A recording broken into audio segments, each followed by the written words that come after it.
Hello friends, तो episode के शुरुआत में देखते हैं कि कैजी मीजिन को मनाने जब वापस आते हैं तो देखते हैं कि कोविन मीजिन को अपनी फीलिंग्स बता रहा होता है। तो वे यह सुनकर वहां से चले जाते हैं। इसके बाद मीजिन कोविन को कहती है कि वह खुद ही अपनी फीलिंग्स को लेकर परेशान है और वह किसी और को पसंद करती है। फिर अगले दिन ऑफिस में मीजिन को ड्यूक से पता चलता है कि कैजी बीमार है, तो मीजिन परेशान हो जाती है। ऑफिस खत्म होने के बाद जब वह घर जा रही होती है तो सोचती है कि कैजी बीमार है, पर उसे फर्क नहीं पड़ता। पर वह अपने दिल से मजबूर हो जाती है और कैजी के लिए कुछ दवाई खरीद ही लेती है। और तभी हम देखते हैं एक ब्लैक कार में कोई आदमी मीजिन पर नजर बनाए हुए है। फिर घर पहुंचने के बाद मीजिन देखती है कि उसकी माँ एक टेस्टी सूप बना रही है। तो फिर कुछ देर के बाद वह चुपके से उस सूप को एक टिफिन में पैक करती है और कैजी के अपार्टमेंट जाती है। तो वहाँ ड्यूक भी कैजी के लिए खाना पैक करवा कर आया होता है। तो वह जब दरवाजे पर मीजिन को देखता है तो वह मीजिन को खाना पकड़ाकर वहाँ से चला जाता है ताकि मीजिन कैजी का अच्छे से देखभाल करे।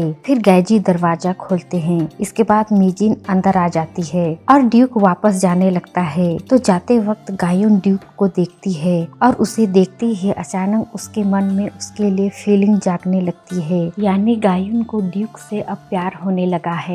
और इधर हम मीजिन को देखते हैं जो कैजी के लिए डिनर टेबल पर खाना लगा रही होती है। तो कैजी मीजिन को खाना लगाते देखकर उसे उसकी माँ का याद आ जाता है। फिर वह मीजिन को बताता है कि जब वह छोटा था तब उसकी माँ अचानक गायब हो गई। फिर मीजिन रात भर कैजी की देखभाल करती है। फिर अगली सुबह ऑफिस में कोविन मिस लिम के लिए कॉफी लाता है, पर उस वक्त लिम वहाँ नहीं होती, तो वह टेबल में रख कर चला जाता है। फिर ड्यूक कैजी को बताता है कि कोविन किसी को पसंद करता है, पर पहले मुझे लगा था कि सिर्फ कोविन ही उसे पसंद करता है, पर शायद दोनों ही एक दूसरे को पसंद करते हैं। तो कैजी यह सुनकर सोचता है कि ड्यूक कोविन और मीजिन की बात कर रहा है, तो मीजिन कोविन को पसंद करती है यह सोचकर मन ही मन बहुत गुस्साने लगता है। फिर वह ड्यूक के ऊपर चिल्लाकर वहाँ से चला जाता है। तो ड्यूक सोचता है कि कैजी को भी कोविन को पसंद करती है, यह जानकर कितना अजीब लग रहा है। फिर आगे देखते हैं कि कैजी इंस्पेक्टर वॉन जो हॉस्पिटल के बाहर बैक्चुल की गाड़ी पर नजर बनाए हुए हैं